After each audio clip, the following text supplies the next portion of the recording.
बलोचिस्तान के शहर तुर्बत में 14 अगस्त 75वां जश्न आज़ादी की मुनासबत से दश्त मकरान की शख्सियत मीर यासिर बहराम रिंद की क़यादत में उनकी रिहाइश का सेटेलाइट टाउन से कार रैली निकाली गई। रैली एयरपोर्ट रोड से होती हुई डिप्टी कमिश्नर कीच के दफ्तर के सामने आकर जमा हो गई।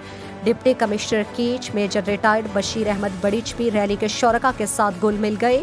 इस मौके पर मीर यासिर बहराम रिंद ने मीडिया नुमाइंदों से गुफ्तगू में कहा, आज हमारे लिए बहुत खुशी का दिन है। 14 अगस्त से हम हमेशा ये दिन बनाते हैं और ये हमारे लिए बहुत खुशी का दिन है। लोग आज़ादी के लिए क्या क्या नहीं करते हैं।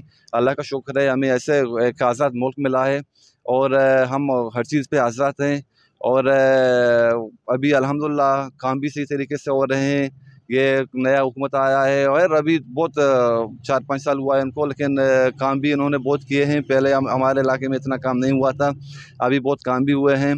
और अफसोस की बात भी है कि हमारा कोर कमांडर साहब हेलीकॉप्टर हादसे में वो शहीद हुआ है और ये हमारे लिए बहुत दुख का दिन है और खुशी का भी दिन है। और हम दुआ करते हैं कि अल्लाह पाक उनके पसमंदगान को सब्र जमील दे परवरदिगार। और जो कुछ लोग हैं जो मुनाफिकत करते हैं, हम उनसे यही रिक्वेस्ट करते हैं कि वो सही तरीके से आ जाएं, मुल्क के साथ मिलें और मुल्क को चलाएं, अपने इलाके को चलाएं। और स्कूल के एजुकेशन के हवाले से हो या अस्पतालों के हवाले से हो या दूसरे कामों के हवाले से हो, हम उनसे रिक्वेस्ट करते हैं कि वो आ जाएँ, सही तरीके से मिलें, हम मुल्क को चलाएँगे और यही हमारे लिए बहुत सही है। बस बलूचिस्तान पाइंदाबाद, पाकिस्तान जिंदाबाद। उन्होंने मजीद कहा कि यह अजीम मुल्क अजीम तर कुर्बानियों से नसीब हुआ। आज़ाद फ़ज़ा की अहमियत को समझते हुए इस प्यारे मुल्क की हिफाजत हर हाल में करेंगे।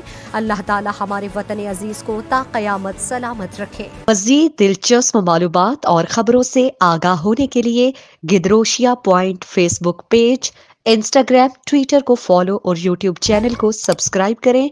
बेल आइकॉन बटन दबाना ना भूलें ताकि मकरान समेत बलूचिस्तान की खबरों से जुड़े रहें।